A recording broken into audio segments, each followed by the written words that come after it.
Hello, good morning, good afternoon, good evening. So, late.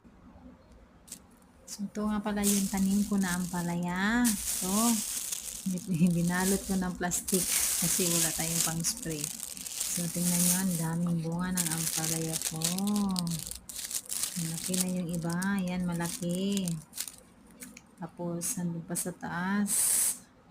Ito pa, may maliliit pa dito. Tingnan nyo yung maliliit. Oh, ang dami yung maliliit, guys. Tingnan nyo, ang ganda-ganda. Wow, ang dami. Lagyan ko, balutin ko pa na yan ng plastic para hindi siya masira. Ito. Doon pa yan sa taas, guys. Ang daming balot na plastic.